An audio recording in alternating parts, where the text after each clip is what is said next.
भारत में अवतारी होगा जो अति विस्मयकारी होगा, ज्ञानी और विज्ञानी होगा वो अद्भुत सेनानी होगा। भारत का कार्यालय होगा, भारत में न्यायालय होगा, भारत होगा विश्व विजेता, भारत होगा विश्व का नेता। जी हाँ दोस्तों, हर देश हर मुल्क के लोग यही चाहते हैं कि देश की प्रगति हो, उनका देश विश्व विजेता हो। परंतु यदि दुनिया भर के मशहूर भविष्य वक्ताओं द्वारा वर्तमान के लिए की गई भविष्यवाणियों की माने तो शायद कुछ लोग उस पर यकीन ना करें। लेकिन आपको बता दें, अपनी इस रिसर्च में हम जिन भविष्य वक्ताओं की भविष्यवाणियों का जिक्र करने जा रहे हैं, उन्होंने आज से पहले भारत ही नहीं बल्कि विश्व भर का जिक्र करते हुए जितनी भी भविष्यवाणियां की हैं, वो 100 की 100 सत्य साबित हुई हैं। दरअसल इन सभी भविष्य वक्ताओं ने अपनी भविष्यवाणी में भारत के विश्व गुरु बनने का जिक्र करते हुए कहा है कि भारत विश्व विजेता होगा, पूरे विश्व में भारत ही सुप्रीम पावर होगा, भारत में ही पूरी दुनिया का कार्यालय होगा और भारत देश का परचम पूरे विश्व में लहराएगा। भविष्य वक्ताओं की भविष्यवाणियां भारत में जन्मी एक महाशक्ति के बारे में यह भी बता रही है कि वह महाशक्ति, वह महापुरुष पूरे विश्व में आध्यात्मिक क्रांति ला देगा, जिसके आध्यात्म ज्ञान से हर बुराई खत्म हो जाएगी, जिससे पूरे विश्व में शांति स्थापित होगी और तीसरा विश्व युद्ध भी टल जाएगा। नमस्कार दोस्तों, आज हम आपके सामने ऐसे महान भविष्य वक्ताओं की भविष्यवाणी लेकर आए हैं जिन्होंने समय से पहले समय की तस्वीर दिखा दी थी, जिनके धुंधले प्रतिबिंब आज स्पष्ट रूप से दिखाई दे रहे हैं। जी हाँ, आज हम आपके सामने एक ऐसे रहस्य का खुलासा करने जा रहे हैं जो एक विचित्र बदलाव की ओर संकेत करता है, एक ऐसा दौर जो विश्व में मानवता और शांति को मुकम्मल करेगा। भविष्यवाणियों के अनुसार लोगों में एक नए तरह का आध्यात्मिक झुकाव देखने को मिलेगा और यह एक आध्यात्मिक संत उस महापुरुष की जागृति से संभव होगा। वो इतना शक्तिशाली होगा कि जमीन से अर्श तक उस महाशक्ति की ही शफ़क़त होगी। जो दृश्य महान भविष्य वक्ताओं ने दिखाया है उस पर विश्वास करना आसान नहीं था। कहते हैं सांच को आंच नहीं लेकिन प्रमाणित करना नागुज़ीर है। यकीन मानिए, जब हमारी टीम ने इस पड़ताल का सफर शुरू किया तो एक नहीं दो नहीं बल्कि बहुत सारे भविष्य वक्ताओं की भविष्यवाणी में उस महापुरुष और महाबदलाव का जिक्र मिला, जिसके बाद उन्हीं सब भविष्यवाणियों को आधार बनाकर हमारी टीम ने उस महापुरुष की खोज शुरू कर दी। दोस्तों, हमारी इस रिसर्च में समय और कठिन परिश्रम लाजमी था, लेकिन परिणाम निराशाजनक नहीं थे। हमने सभी प्रमाण इकट्ठे किए और भविष्यवाणियों से मिलान करने के बाद अब हम उन्हें आपके सामने लेकर आए हैं। हमारी टीम ने तो पता लगा लिया था, मगर अब वक्त था तो जनता को उस महापुरुष के बारे में अवगत करवाने का।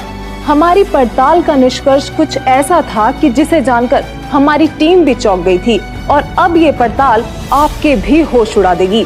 तो वीडियो छोड़कर कहीं जाइएगा मत दोस्तों, वो महापुरुष हम सबके बीच मौजूद है। वीडियो को अंत तक देखिए और जानिए कि कौन है वो महाशक्ति। दोस्तों, बहुत से लोगों ने इन भविष्यवाणियों को अपने हिसाब से किसी किसी पर सेट करने की कोशिश की है। कुछ लोग ओशो को वह महाशक्ति बताते हैं तो कुछ जय गुरुदेव पंथ के प्रवर्तक श्री तुलसीदास जी को, कुछ भारत के माननीय प्रधानमंत्री श्री नरेंद्र मोदी जी पर ये भविष्यवाणी सेट करते हैं तो कुछों ने अन्य संतों व राजनेताओं पर सेट करने की कोशिश की है। लेकिन वास्तव में ये सभी भविष्यवाणियां बिल्कुल फिट किस महापुरुष पर बैठती है, यह जानकारी आपको हमारी रिसर्च को देखने के बाद खुद ब खुद मिल जाएगी। सबसे पहले हम आपको कुछ ऐसे महान भविष्य वक्ताओं की भविष्यवाणियों से रूबरू करवाते हैं जो अपनी सटीक भविष्यवाणी से विश्व विख्यात हैं।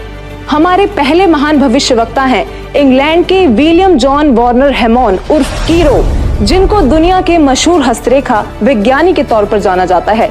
भारत की आजादी व भारत के उज्जवल भविष्य की सटीक भविष्यवाणी करने वाले कीरो विश्व में होने वाले इस परिवर्तन को किस तरीके से देख रहे थे, आइए जानते हैं।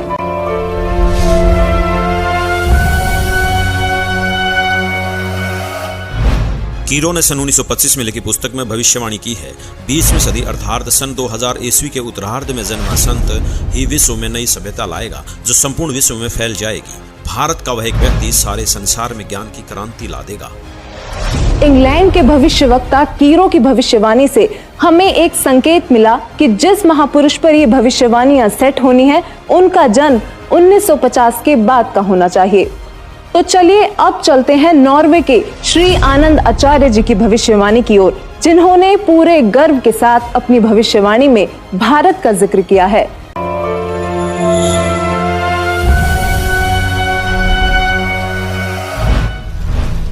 श्री आनंदाचार्य की भविष्यवाणी के अनुसार 1998 के बाद एक शक्तिशाली धार्मिक संस्था भारत में प्रकाश में आएगी, जिसके स्वामी एक गृहस्थ व्यक्ति की आचार संहिता का पालन संपूर्ण विश्व करेगा। धीरे धीरे भारत औद्योगिक, धार्मिक और आर्थिक दृष्टि से विश्व का नेतृत्व करेगा और उसका आध्यात्मिक तत्वज्ञान ही पूरे विश्व को मान्य होगा। आनंद आचार्य जी की भविष्यवाणी से हमें एक और संकेत मिला कि वो महापुरुष गृहस्थी होगा। दोस्तों, ये कुछ ऐसी भविष्यवाणियां हैं जो शायद आपने कभी सुनी तो होंगी, लेकिन कभी उन पर गौर नहीं किया होगा। अब देखते हैं नवयुग के बारे में भविष्यवाणी करने वाले इजराइल देश के जाने माने भविष्यवक्ता प्रोफेसर हरार जी का क्या कहना है।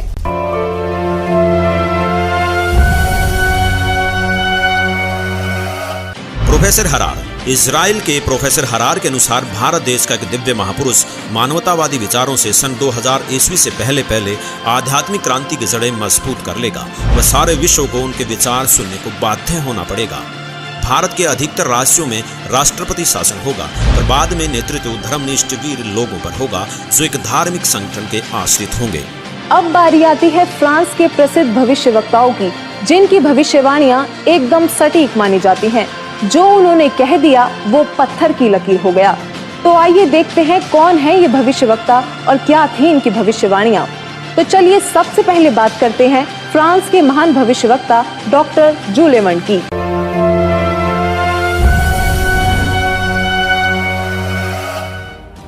डॉक्टर सुलेवन के अनुसार भारत से उठी ज्ञान की धार्मिक क्रांति नास्तिकता का नाश करके आंधी तूफान की तरह संपूर्ण विश्व को ढक लेंगी।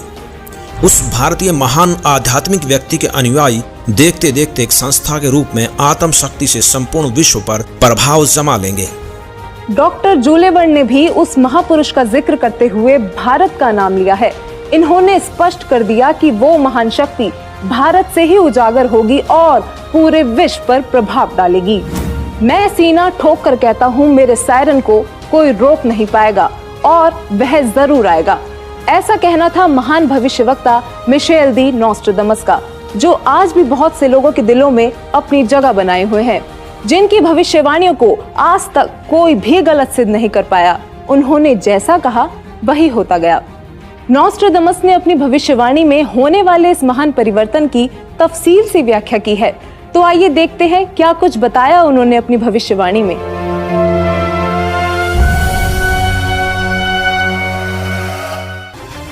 नोस्ट्रादामस सन 1555 में अपने ग्रंथ के शतक 10 श्लोक 96 में उस महापुरुष के बारे में बताया है कि वह महापुरुष एक ऐसे देश में जन्म लेगा जो 3 तरफ से समुद्र से घिरा हुआ होगा तथा उस देश का नाम एक सागर हिंद महासागर के नाम से होगा, यानी कि हिंदुस्तान। दोस्तों, विश्व में हिंदुस्तान ही ऐसा देश है जो 3 ओर से सागर से घिरा है तथा हिंदुस्तान ही एकमात्र देश है जिसका नाम किसी सागर के नाम से मेल खाता है, हिंद महासागर। फिर शतक 20 श्लोक 25 में कहा है कि वो महापुरुष हिंदुस्तान में पैदा होगा। वह महापुरुष एक ऐसे प्रांत में जन्म लेगा जिसमें 5 नदियां बहती हों। यह उल्लेख उन्होंने शतक 1 श्लोक 50 में किया है। दोस्तों, हिंदुस्तान में पंजाब ही एकमात्र ऐसा प्रांत है जिसमें 5 नदियां बहती हैं, जिनके नाम आपके सामने हैं। नदियों के नाम हैं सतलुज, व्यास, रावी, झेलम और चेनाब। नोस्ट्रादामस ने शतक 5 श्लोक 41 में बताया है कि उस महापुरुष द ग्रेट शायरन की 4 संतानें होंगी, जिसमें 2 पुत्र और 2 पुत्रियां होंगी। उस महापुरुष के बारे में एक रहस्य उद्घाटन करते हुए नोस्ट्रादामस ने शतक 5 श्लोक 41 में लिखा है कि उस महापुरुष की माताएं 3 बहनें होंगी। नोस्ट्रादामस ने शतक 6 श्लोक 70 में लिखा है कि मैं छाती ठोक कर कहता हूँ कि वह महापुरुष ऐसा ज्ञान बताएगा जो आज से पहले किसी ने नहीं सुना होगा। उसके ज्ञान को सुनकर सभी विद्वान कहलाने वाले धर्मगुरुओं को नतमस्तक होना पड़ेगा। एक बेहद हैरान कर देने वाली भविष्यवाणी नोस्ट्रादामस ने उस महान पुरुष को लेकर करते हुए शतक 1 श्लोक 50 में कहा है कि उस महापुरुष को देशद्रोह अथवा राष्ट्रद्रोही समझकर लोग नफरत करेंगे, लेकिन बाद में सच्चाई जानने के बाद उससे बेहद प्रेम करेंगे। उसके द्वारा स्थापित आदर्श और विचारों का बोलबाला हर जगह हो जाएगा। नोस्ट्रादामस ने शतक 20 श्लोक 25 में कहा है कि वह न तो क्रिश्चियन, ईसाई होगा, न मुसलमान होगा, वह केवल हिंदू ही होगा। शतक 6 श्लोक 17 में नास्त्रोदामस ने कहा है कि वह महापुरुष पूरे विश्व का संचालक होगा, वह महापुरुष विश्व विजेता होगा। शतक 2 श्लोक 79 में बताया है कि वह महापुरुष अपनी सत्य साधना बताएगा तथा इस क्रूर भूमि अथवा काल लोक से मुक्त करवाएगा। शतक 1 श्लोक 50 में कहा है कि वह महान पुरुष अपने ज्ञान के बल से सब राष्ट्रों को नतमस्तक कर देगा। मैं नास्त्रोदामस आपको स्पष्ट कर दूं कि उस महान संत की उपेक्षा न करें। उस महान संत को आराध्य देव मानकर उसकी पूजा करना आपके लिए बहुत हितकारी होगा, क्योंकि वह आदि पुरुष परमेश्वर का अंश दुनिया का तारणहार होगा। प्रसिद्ध भविष्यवक्ता नॉस्ट्राडामस जी की भविष्यवाणी से काफी हद तक यह स्पष्ट हो गया था कि उस महापुरुष की क्या पहचान है। हमारी टीम ने उनके बताए हुए हर उस पॉइंट को नोट किया जो हमें महापुरुष की ओर ले जा सकते थे, और इन सभी तथ्यों को मद्देनजर रखते हुए हम आगे बढ़े और अपनी पड़ताल में अन्य भविष्यवक्ताओं की भविष्यवाणियां भी खंगालना शुरू किया। विकसित तथा विकासशील देशों में शुमार अमेरिका, वहां पर भी भारत और उस अवतारी पुरुष का जिक्र हुआ। तो चलिए अब रुक करते हैं अमेरिका के भविष्यवक्ताओं की भविष्यवाणियों का, जो इस प्रकार हैं। अमेरिका के न्यू जर्सी शहर की मूर्धन्य भविष्यवक्ता फ्लोरेंस, जो कि अपनी सटीक भविष्यवाणी से विश्व प्रसिद्ध हैं तथा जिनकी भविष्यवाणियों से भारत उम्मीद की किरण नजर आता है। दरअसल इस महिला भविष्यवक्ता ने उस महापुरुष के बारे में ऐसे ऐसे रहस्य खोले हैं जिन्हें सुनकर आप भी अचंभित रह जाएंगे। यह अक्सर उस महापुरुष को ध्यान लगाते समय देखा करती थी। तो आइए जानते हैं उन्होंने उस महापुरुष के बारे में क्या क्या रहस्य खोले हैं।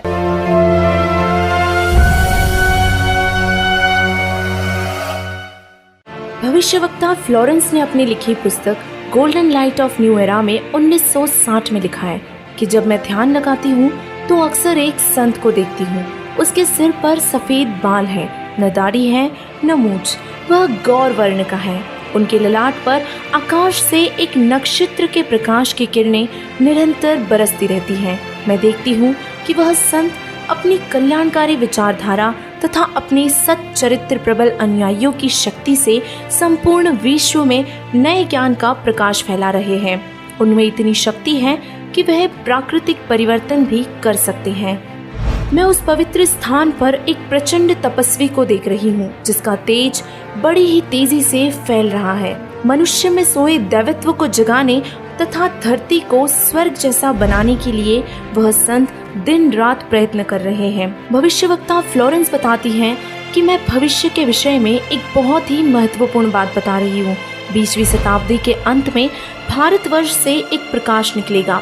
यह प्रकाश पूरी दुनिया को उन दैविक शक्तियों के विषय में जानकारी देगा जो अब तक हम सभी के लिए रहस्यमय बनी हुई है। एक दिव्य महापुरुष द्वारा यह प्रकाश पूरे विश्व में फैलेगा। वह सभी को सतमार्ग पर चलने की प्रेरणा देगा।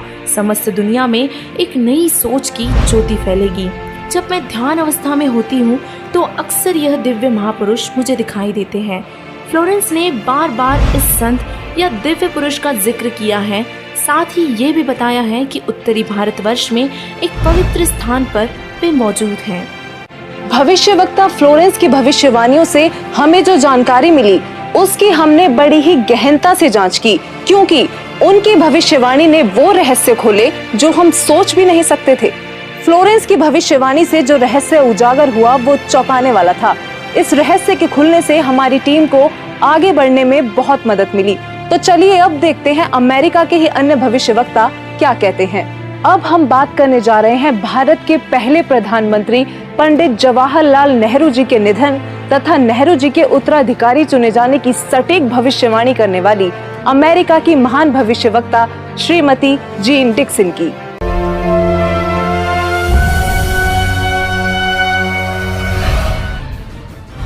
अमेरिका की महिला भविष्यवक्ता जीन डिक्सन में भविष्य दर्शन की जबरदस्त प्रतिभा थी। उनके अनुसार 20वीं सदी के अंत से पहले विश्व में एक घोर हाहाकार तथा मानवता का संहार होगा।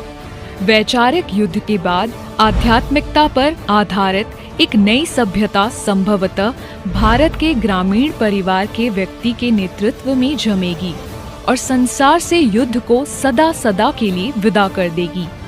जीन डिक्सन की भविष्यवाणी से हमें एक और संकेत मिला कि वो महापुरुष ग्रामीण परिवार से होगा जिसके अभिनेतृत्व में भारत भौतिक, आध्यात्मिक तथा राजनीतिक दृष्टि में तीव्रता से प्रगति करेगा। दोस्तों, अब हम उस महापुरुष के बेहद करीब थे। तो चलिए आगे बात करते हैं तीसरे विश्व युद्ध की भविष्यवाणी करने वाले अमेरिका के ही महान भविष्यवक्ता एंडरसन की, जिनकी भविष्यवाणियों ने रेखा अंकित प्रतिबिंब को प्रत्यक्ष कर दिया। आइए देखते हैं।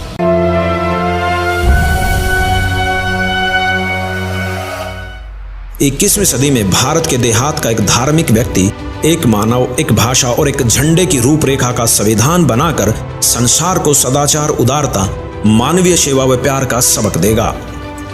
एंडरसन जी की भविष्यवाणी भी 21वीं सदी की ओर संकेत कर रही थी, जिस दौरान वो महापुरुष एक भाषा, एक मानव तथा एक झंडे की रूपरेखा रखेगा। इतने संकेत मिलने के बावजूद भी हमने अन्य भविष्यवक्ताओं की भविष्यवाणियां देखना जारी रखा और अब हमारे सामने आती है हंगरी की महान भविष्यवक्ता बोरिस्का की भविष्यवाणी। बोरिस्का का नाम भी भविष्यवक्ताओं की सूची में अव्वल है, जो विकसित अनचेतना से संपूर्ण जगत की भूतकालीन तथा भावी गतिविधियों को देख पाने में सक्षम थी।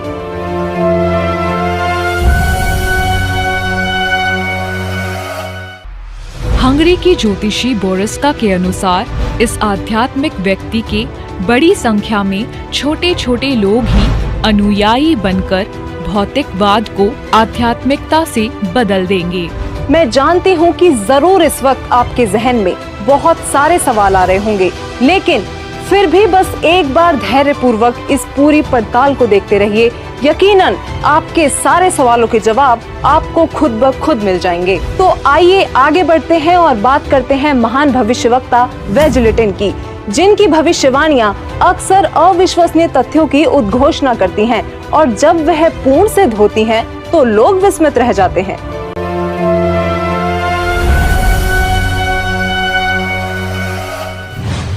श्री वेजलेटिन। भविष्यवक्ता श्री वेजलेटिन के अनुसार 20वीं सदी के उत्तरार्ध में सन 1950 के पश्चात विश्व में आपसी प्रेम का अभाव, मानवता का हास, माया का संग्रह की दौड़, लूट व राजनेताओं का अन्यायी हो जाना आदि आदि बहुत से उत्पात देखने को मिलेंगे। परंतु भारत में उत्पन्न हुई शांति, भ्रातृत्व भाव पर आधारित नई सभ्यता संसार से देश, प्रांत और जाति की सीमाएं तोड़कर विश्व भर में अमन और चैन उत्पन्न करेंगी। भविष्यवक्ता वेजलेटिन ने अपनी भविष्यवाणी में आज की स्थिति का बखूबी जिक्र किया है। उन्होंने कहा है कि जहां लोगों में आपसी प्रेम का अभाव हो जाएगा, मानवता का ह्रास शुरू हो जाएगा, राजनेता अन्यायी हो जाएंगे और धन कमाने की दौड़ लगी होगी, पूरी दुनिया में अशांति का माहौल होगा, तब वह महापुरुष अपने आध्यात्मिक विचारों से शांति लाएगा। इस हाहाकार को मिटाने वाला महापुरुष बहुत ही जल्द पूरे विश्व में शांति लाएगा। दोस्तों, भविष्यवाणियों की पड़ताल का ये सफर हमारे लिए किसी चक्रव्यूह से कम नहीं था, लेकिन हमें यकीन था कि कहीं ना कहीं ये सफर हमें हमारी मंजिल तक जरूर पहुंचा देगा और ऐसा ही हुआ। क्योंकि वो महापुरुष भारत से है, तो विदेशों के इन सभी भविष्यवक्ताओं की भविष्यवाणियों से जो जो संकेत हमें मिलते गए, उन पर गौर करते हुए अब हम भारत के भी कुछ संतों की भविष्यवाणियों पर ध्यान देने लगे। तो चलिए सबसे पहले बात करते हैं सिख धर्म के गुरु श्री गुरु नानक देव जी की, जिनके बारे में हमें ज्यादा बताने की जरूरत नहीं, क्योंकि सब उनसे बखूबी परिचित हैं। उनकी पुस्तक जन्म साखी भाई बालेवाली में एक ऐसी भविष्यवाणी मिली है जो ये स्पष्ट करती है कि वो महापुरुष कौन होगा। तो आइए देखते हैं क्या है ये भविष्यवाणी।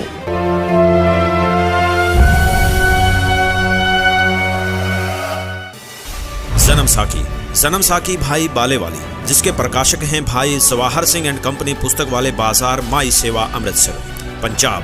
हिंदी भाषा वाली। पेज नंबर 305 पर भक्त प्रहलाद की भविष्यवाणी लिखी है कि नानक जी के सचखंड साने के सैकड़ों वर्ष पश्चात पंजाब की धरती पर 60 वर्ण में वह संत जन्म लेगा जो कबीर जी तथा नानक जी जैसा महान होगा। उसका प्रचार क्षेत्र बरवाला शहर होगा। दोस्तों, जन्म साखी भाई बालेवाली में लिखी भविष्यवाणी से ये स्पष्ट हो गया कि वो संत जाट वर्ण का होगा और उसका प्रचार क्षेत्र बरवाला होगा। आरिफ का चेहरा प्रत्यक्ष दिखाई दे रहा था। हम करीब थे उस महापुरुष के जो रिवायतें बदलने में सक्षम थे। अब देखना यह था कि जाट जाति का संत कौन है और किसका प्रचार क्षेत्र बरवाला है। इसके साथ ही हमें अपनी अगली भविष्यवाणी में उस संत के जन्म का पता लगा। भारत के प्रसिद्ध संत श्री तुलसीदास जी जय गुरुदेव पंथ वाले, जिनका आश्रम मथुरा में स्थित है, उन्होंने उस महापुरुष को लेकर भविष्यवाणी ही नहीं बल्कि वर्तमान वाणी भी बोली है। जी हाँ, बिल्कुल सही सुना आपने। संत तुलसीदास जी ने वर्तमान वाणी भी कही थी, क्योंकि वो उस महापुरुष की उपस्थिति को बखूबी महसूस कर पा रहे थे और उन्होंने अपनी वर्तमान वाणी से लोगों को उस महापुरुष के बारे में बताना चाहा कि वो संत जन्म ले चुका है।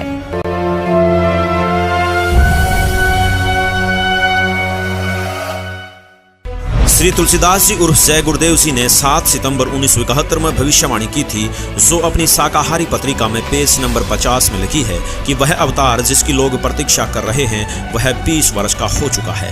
यदि उसका पता बता दूं तो लोग उसके पीछे पड़ जाएंगे। अभी ऊपर से बताने का आदेश नहीं हो रहा है। मैं समय का इंतजार कर रहा हूँ। सभी महापुरुषों ने समय का इंतजार किया है और समय आने पर सबको सब कुछ मालूम हो जाएगा।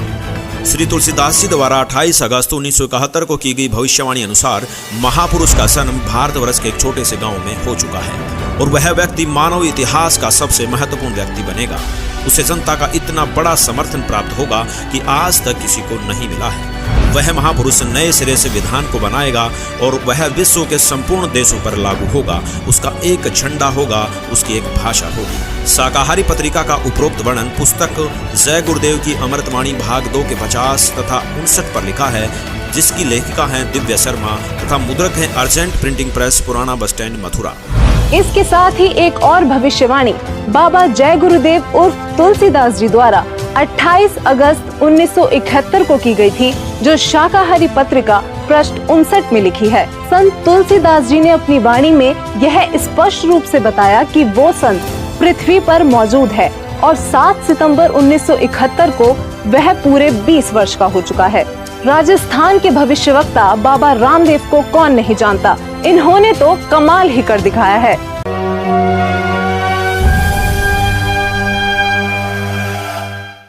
बाबा रामदेवराज जी ने अपनी पुस्तक 24 प्रमाण में लिखा है कि वो संत जाट जाति से होगा, वह तारणहार कलयुग में सतयुग लाएगा। उस संत की एक पहचान और भी होगी कि वह कबीर देव के गुण गाएगा। वो संत चारों वेदों के अनुसार ज्ञान बताएगा तथा सूक्ष्म वेद सारे ज्ञान का आधार होगा और वह तारणहार संत हरियाणा में होगा। दोस्तों, बाबा रामदेव जी ने भी अपनी भविष्यवाणी में ये संकेत दिए हैं कि वो संत जाट जाति से होगा, हरियाणा प्रदेश में जन्म लेगा, चारों वेद तथा सूक्ष्म वेद से ज्ञान बताकर कबीर देव के गुण गाएगा। दोस्तों, कलयुग में सतयुग जैसा माहौल देखने वाले योगी नारायण जी को शायद आप ज्यादा ना जानते हो, लेकिन दक्षिण भारत के इस भविष्यवक्ता ने ऐसी भविष्यवाणी की हैं जो आपको सोचने पर मजबूर कर देंगी।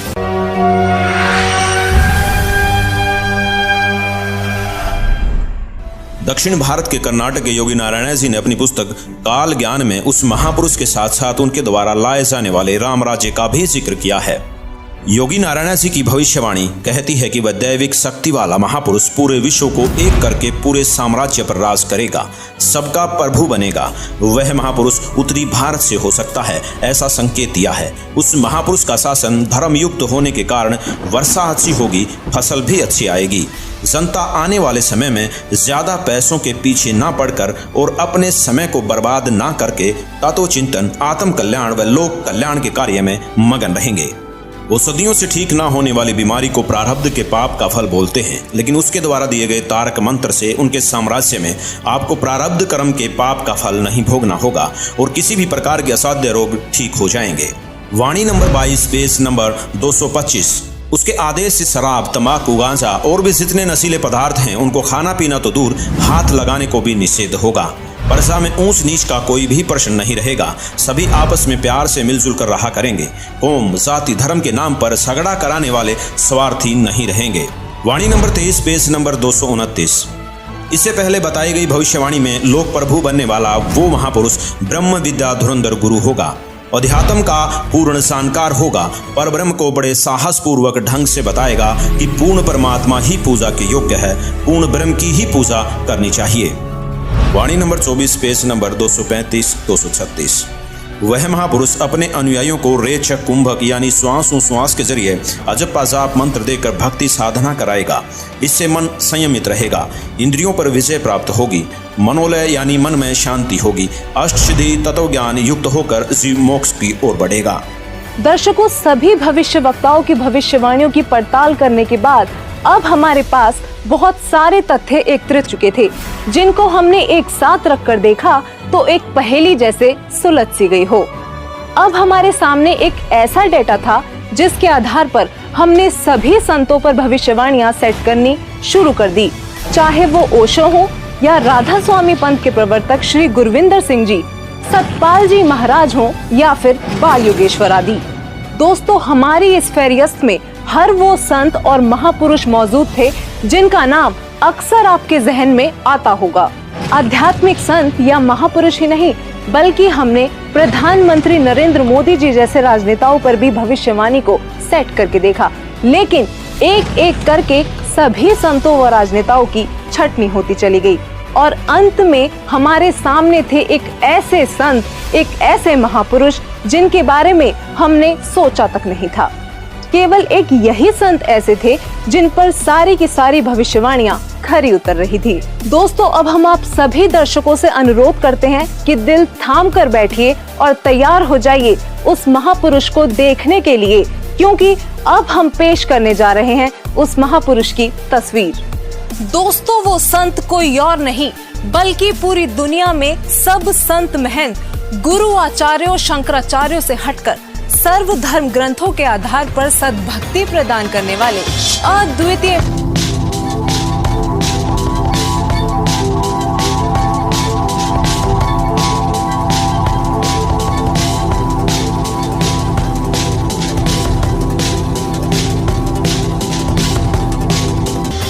हाँ, यही है वो महापुरुष जिनके विषय में देश और विदेशों के महान भविष्यवक्ताओं ने भविष्यवाणियां की हैं। दोस्तों, हमने इस सफर की शुरुआत में ही बताया था कि परिणाम आपको चौंका देगा। यकीनन संत रामपाल जी ही वो महापुरुष हैं जिन पर सभी भविष्यवाणियों का हर एक तथ्य पूरी तरह से फिट हो रहा था। अब बस आप वीडियो को अंत तक देखते जाइए, क्योंकि अब हम बारी बारी सभी भविष्यवाणियों को संत रामपाल जी से जोड़कर दिखाएंगे, जिससे आप स्वयं ये निर्णय कर लेंगे कि हमारी रिपोर्ट सही है या नहीं। तो चलिए सबसे पहले बात करते हैं उस पृष्ठभूमि की जहां वो महापुरुष अवतरित हुए। नोस्ट्रेदामस के अनुसार वह महापुरुष ऐसे देश से होगा जो 3 तरफ से समुद्र से घिरा होगा और उस देश का नाम भी एक सागर हिंद महासागर के नाम पर होगा, यानी कि हिंदुस्तान। अमेरिका की भविष्यवक्ता फ्लोरेंस और जीन डिक्सन का कहना है कि प्राकृतिक परिवर्तन भी कर सकने वाला वह महापुरुष उत्तर भारत के ग्रामीण परिवार में होगा। 28 अगस्त 1971 को जय गुरुदेव पंथ के प्रवर्तक श्री तुलसीदास जी ने भी उस महापुरुष का उल्लेख करते हुए कहा है कि उनका जन्म भारतवर्ष के एक छोटे से गांव में हो चुका है। वह तारणहार संत हरियाणा में होगा। कुछ ऐसा ही कहना है राजस्थान के बाबा रामदेव राजी का। इसके अलावा इंग्लैंड के कीरो और फ्रांस के जुलेवन जैसे भविष्यवक्ताओं ने भी उस महाशक्ति के बारे में भारत में ही होने के संकेत किए हैं। संत रामपाल जी का जन्म उत्तर भारत के छोटे से गांव धनाना, जिला सोनीपत, हरियाणा, जो कि पहले पंजाब प्रांत था, वहां एक ग्रामीण परिवार में हुआ। इंग्लैंड के भविष्यवक्ता कीरो ने उस संत का जन्म 20वीं सदी के उत्तरार्ध में अर्थात सन 1950 के पश्चात 1951 में हुआ बताया है। तो वही श्री तुलसीदास जी और जय गुरुदेव जी ने भी 7 सितंबर 1971 की अपनी भविष्यवाणी में बताया है कि वह महापुरुष 20 वर्ष का हो चुका है। संत रामपाल जी का जन्म 8 सितंबर 1951 में यानी कि 20वीं शताब्दी के उत्तरार्ध में हुआ है और श्री तुलसीदास जी द्वारा की गई भविष्यवाणी के अनुसार 7 सितंबर 1971 को संत रामपाल जी पूरे 20 वर्ष के हो चुके थे। फ्रांस के महान भविष्यवक्ता नोस्ट्रेदामस के अनुसार वह महापुरुष न ईसाई होगा और न मुसलमान, वह केवल हिंदू ही होगा। और इसी भविष्यवाणी का समर्थन जन्म साखी भाई बालेवाली में भी किया गया है कि वह संत जाट वर्ण का होगा और उसका प्रचार क्षेत्र बरवाला है। बाबा रामदेवरा जी ने अपनी भविष्यवाणी में बताया है कि वह संत जाट जाति से होगा तथा चारों वेदों और सूक्ष्म वेद से ज्ञान बताकर कबीर देव के गुण गाएगा। यहाँ संत रामपाल जी ही विश्व में एकमात्र ऐसे संत हैं जो हिंदू धर्म में जाट जाति से बिलोंग करते हैं और जिनका प्रचार क्षेत्र भी सतलोक आश्रम बरवाला, जिला हिसार, हरियाणा रहा है। वो सभी धर्म ग्रंथों के आधार पर कबीर देव जी का गुणगान करते हैं। नॉस्ट्रेडमस के अनुसार उस महापुरुष की 4 संतानें होंगी और उनकी माताएं 3 बहनें होंगी। यहाँ नॉर्वे के आनंदाचार्य जी ने भी यही बताया है कि वह महापुरुष एक गृहस्थ व्यक्ति होगा। ये भविष्यवाणी भी संत रामपाल जी पर पूरी तरह से खरी उतरती है। दरअसल संत रामपाल जी की माताएं 3 बहनें हैं।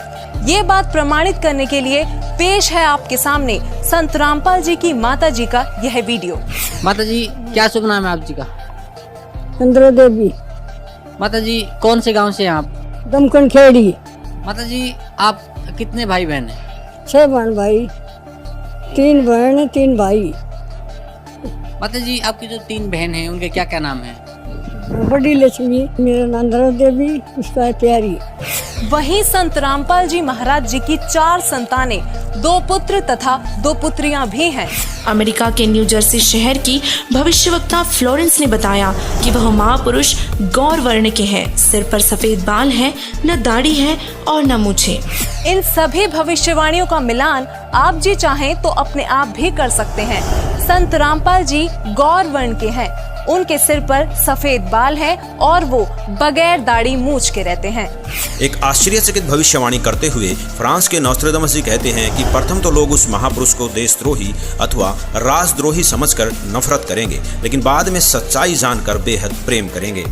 दोस्तों, 2014 में संत रामपाल जी पर देशद्रोह का झूठा केस भी लगाया गया, लेकिन आज संत रामपाल जी की लोकप्रियता लोगों के सिर चढ़कर बोल रही है।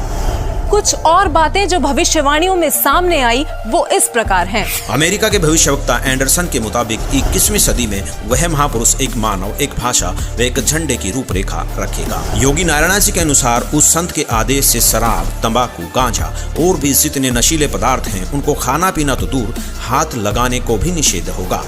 प्रजा में ऊंच नीच का कोई प्रश्न नहीं रहेगा। सभी प्यार से आपस में मिलजुल कर रहा करेंगे और वह महापुरुष रेचक कुंभक यानी श्वास उश्वास के जरिए अजब पाजाप मंत्र देकर भक्ति साधना कराएगा। वह पूर्ण परमात्मा को ही पूजा के योग्य बताएगा।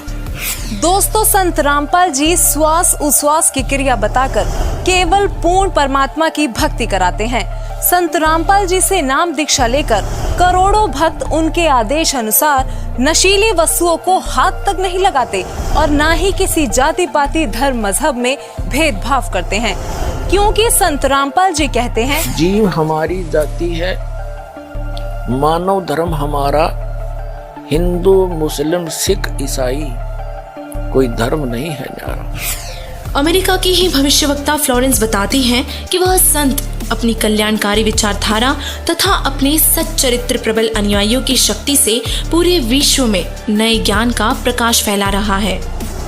फ्रांस के भविष्यवक्ता डॉक्टर जुलेवन के अनुसार भारत से उठी ज्ञान की धार्मिक क्रांति नास्तिकता का नाश करके आंधी तूफान की तरह संपूर्ण विश्व को ढक लेगी। उस महापुरुष के अनुयायी देखते देखते एक संस्था के रूप में संपूर्ण विश्व पर प्रभाव जमा लेंगे।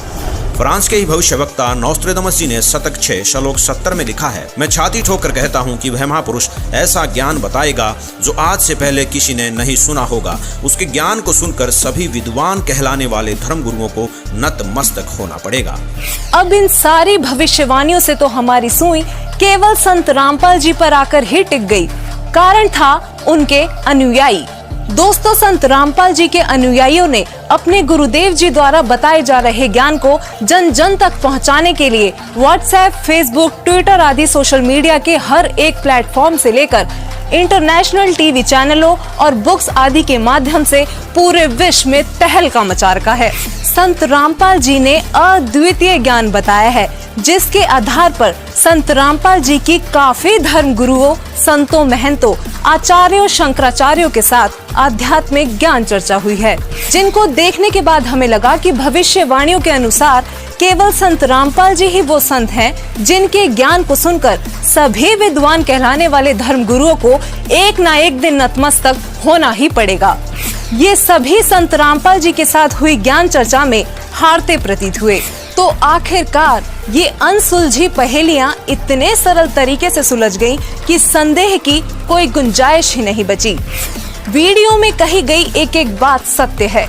यकीनन संत रामपाल जी ही वो महापुरुष हैं जो धरती को स्वर्ग बनाने के लिए दिन रात प्रयत्न कर रहे हैं।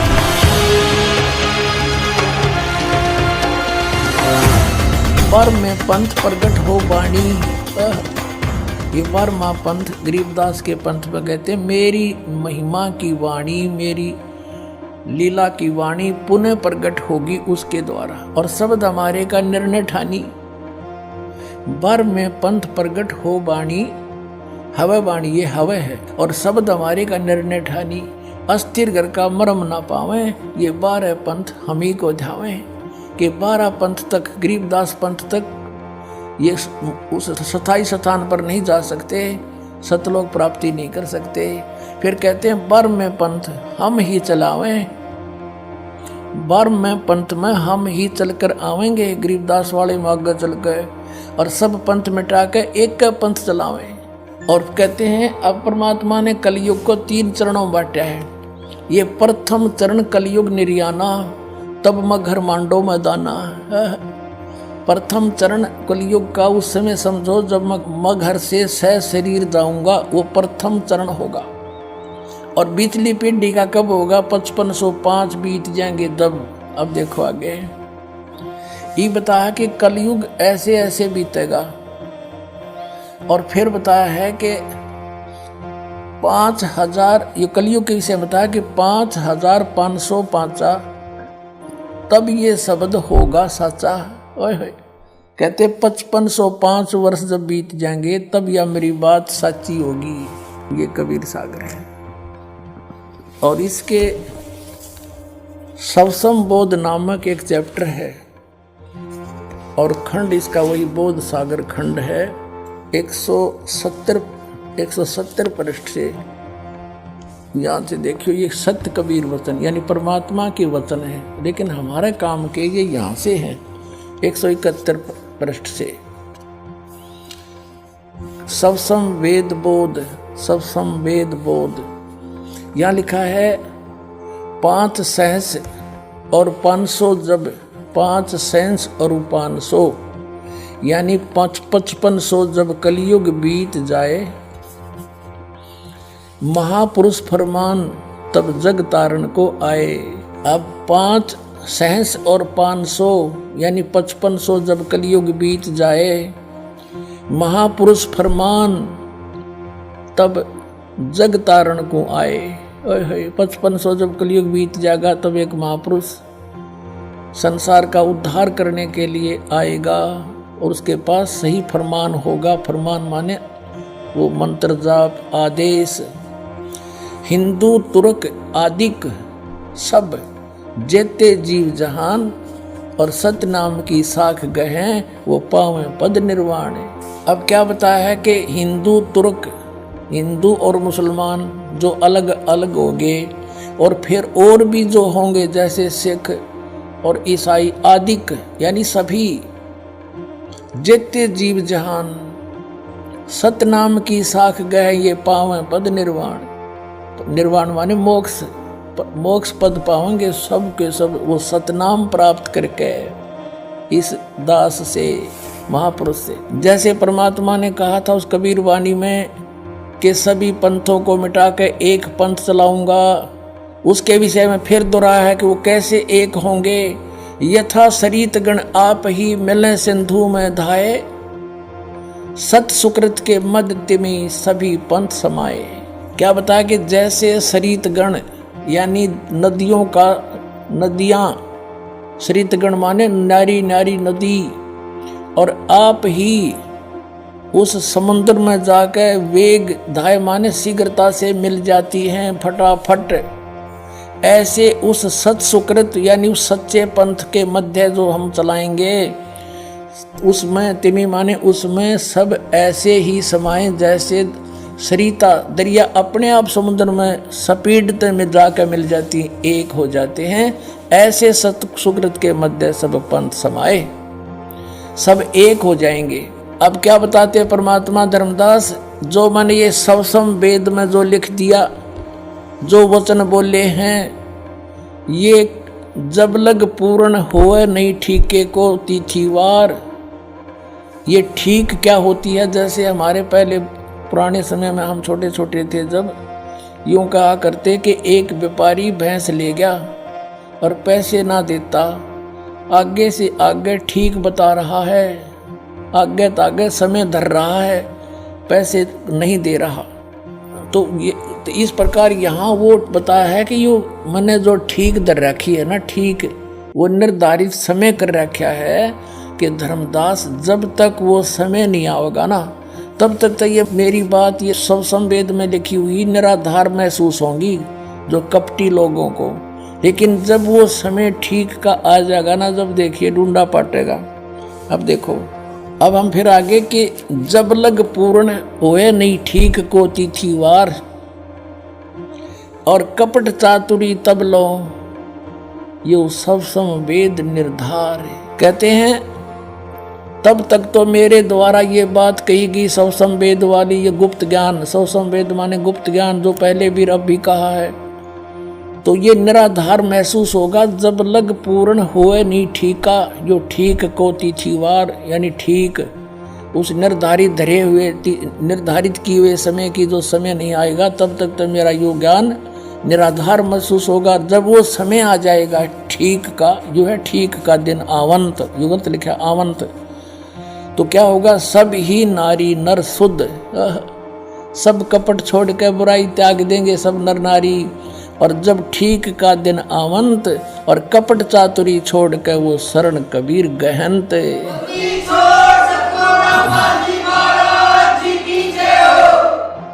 पूरे विश्व में लिखा परमात्मा ने कि सब एक हो जाएंगे। क्या लिखा है कि एक अनेक हव गए और पुनः अनेक हो एक, हंस चले सतलोक को सब सत नाम की टेक। एक से हम अनेक बना दिए काल ने, हिंदू नारे, मुसलमान अलग, सिख नारे, ईसाई अलग से, और नरे धर्म बना दिए, और ये मजहब पंथ गणे बना दिए। कहते हैं जैसे हम एक से अनेक हो गए और पुनः फिर हम अनेक से एक होवांगे, पुनः अनेक हो एक, और हंस चले सतलोक को सब सत नाम की टेक। ओए होए कि सभी के सभी सतलोक में चले जाएंगे सतनाम प्राप्ति करके। इस दास से इससे पहले राधा स्वामी पंथालय ने सतनाम का कह कह का भी पता कोई ना, ये काल के दूत थे इसलिए छुपा कर रखी भगवान ने, उनको सतनाम का नहीं पता यू खान का है पीण का। अब ये वास्तविक मंत्र आपको दिया जाएगा, इससे आप सबका मोक्ष होगा, पूरे विश्व में शांति। देखना आगे कितना कमाल किया है कि घर घर बोध विचार हो, मेरे ज्ञान का घर घर चर्चा चलेगी, और दुर्मति दूर बहाए, सबकी दुर्बुद्धि दूर हो जाएगी, हाहाकार मिट जाएगा, माया की दौड़, मिलावट, रिश्वतखोरी, आपस में लड़ाई खींचातानी, ये दुर्मति दूर बहाए, और कलयुग में एक होकर सब बरतें सहज शोभाए।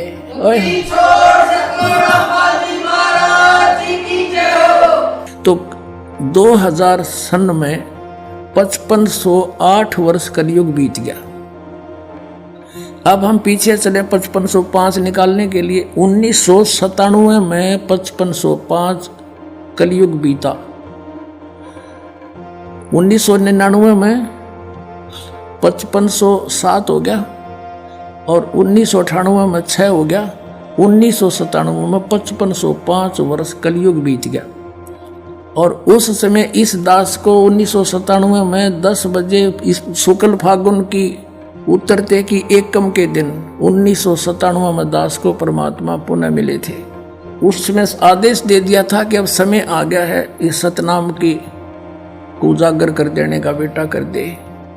और मुझसे कहा था कभी किसी को जिक्र ना करना कि मेरे मिलन का समय आने पर बता। लेकिन दास ने लिख दिया था एक पुस्तक में, अभी दिखाते हैं आपको, बहुत पहले। ये पुस्तक है आध्यात्मिक ज्ञान गंगा, ये सन 2009 से चल रही है। और 2005 में दास ने एक पुस्तक लिखी थी भक्ति और भगवान, उसमें भी लिख दिया था। अब देखना, ये आध्यात्मिक ज्ञान गंगा, ये यहाँ अपने इस दास के द्वारा इसका सब सदग्रंथों के आधार से, इसके आधार से ये बनाई है। अब इसके पृष्ठ नंबर 538 पे ये है आध्यात्मिक ज्ञान गंगा और यथार्थ कबीर पंथ परिचय नामक विषय है। 538 पर यहां देखा, मुझ दास रामपाल दास को परमेश्वर कबीर साहिब जी संवत 2053 फाल्गुन मास शुक्ल पक्ष एकम मार्च 1997 को दिन के 10 बजे मिले थे।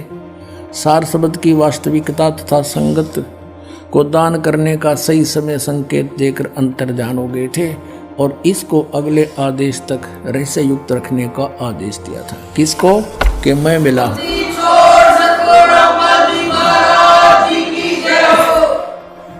तो पुण्यात्माओं, ये दास ने कोई बाद में नहीं लिखी, ये 5505 तक समझ में आई हमारा। ये ईब कैलकुलेशन करी दोबारा भी कैसे सेट होया। ये वहाँ नो का नो जिसने मालिक ने बना के भेज रखा उसमें कमी नहीं रह सकती। ये दास उसी परमेश्वर का भेजा हुआ है आपके लिए। तो क्या संत रामपाल जी महाराज की शरण में आने के बाद आपको कोई लाभ हुए? संत रामपाल जी महाराज जी की शरण में आने से हमारे जो माइंड में प्रॉब्लम रहती थी वो सही हुई और हमारी बेटी की जो निमोनिया थी वो भी ठीक हुई। हमारी आर्थिक स्थिति ठीक हो गई। मेरे हस्बैंड की जॉब नहीं होती थी, उनकी जॉब पहले पानीपत में लगी, कॉन्ट्रैक्ट पे लगे थे, 2-2.5 साल तक रहे। आज वो परमानेंट जॉब पे करनाल में लगे हैं। आशीर्वाद मात्र से मेरे गले में जो कैंसर की गांठें थी वो बिल्कुल ठीक हो गई और मेरे दिल में छेद था वो भी संत रामपाल जी महाराज के आशीर्वाद मात्र से ही बिल्कुल ठीक हूँ मैं। छोटी मोटी बीमारी थी तो परमात्मा की दया से शरण में आने से संत रामपाल जी महाराज जी के वो भी बिल्कुल दूर हो गई। छोटी मोटी बीमारी जो थी सदगुरु रामपाल जी महाराज की कृपा से यहाँ आने के बाद में ये नशा पता सब मेरा छूट गया, जबकि इतने कोशिश करने के बावजूद मैं नशे से एक पल भी दूर नहीं रहने पा रहा था। तो पहले बहुत नशे करता था, दारू गांजा भांग शराब जितने भी हैं टोटल नशे दास किया करता था। संत रामपाल जी की शरण में आने से पहले सबसे पहले तो मुझे एक लाभ हो गया, नशे छूट गए। कैंसर की बीमारी बिना ऑपरेशन बिना कुछ दवा के संत रामपाल जी महाराज जी ने चरणामृत प्रसाद दिया और आशीर्वाद दिया और भक्ति ज्ञान दिया और उसके बाद मैं तंदुरुस्त हूँ और दिन में अपना सब कुछ खाता हूँ, मुझे कोई समस्या नहीं है। सबसे बड़े लाभ ये हुआ है कि मेरे पापा जी हैं जिनको डायबिटीज़ बहुत ज़्यादा ही रहती थी कि 500 से नीचे उतरने वाली डायबिटीज़ आज एकदम नॉर्मल है। गुरुदेव संत रामपाल जी महाराज से नाम दीक्षा लेने के बाद सदगुरुदेव जी ने ऐसे दया करी कि जिस दिन मैंने नाम दीक्षा ली उसी दिन 5 साल से यानी रोटी नहीं खाई थी, लेकिन उसी दिन मैंने 4-5 रोटी खाई और मेरा जलन का रोग समाप्त होने लगा। संत रामपाल जी महाराज से नाम दीक्षा लेने के बाद मेरा कैंसर का रोग बिल्कुल ठीक हो गया, मैं बिल्कुल स्वस्थ हो गया। जो कबीर जी हैं वो पूर्ण परमात्मा हैं और सतगुरु रामपाल जी महाराज जी हैं वो कबीर परमात्मा के खुद अवतार हैं, इस धरती पे आए हुए हैं। उन्होंने ही सब रजा की है, उनकी ही दया से हमें सारे लाभ हुए हैं। जब मैं दोबारा गई पीजीआई, फिर वहाँ टेस्ट हुए तो सारे टेस्ट क्लियर हो गए।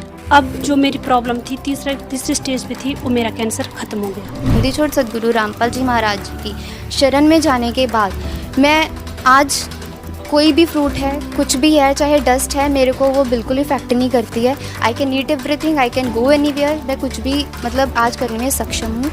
जब उस डॉक्टर से मेरी बात हुई तो डॉक्टर ने कहा ये तो सच में आपके गुरुजी का ही चमत्कार है संत रामपाल जी महाराज का जो ये ठीक हो गया, नहीं तो कैंसर पेशेंट कभी बचता नहीं है इस कंडीशन में। इतना खतरनाक इनको पॉइजन फैल चुका था, पूरा नसों में भर चुका था। उन नसों से ऑटोमेटिकली पॉइजन गायब होना ये सबसे बड़ा चमत्कार ही है परमात्मा का।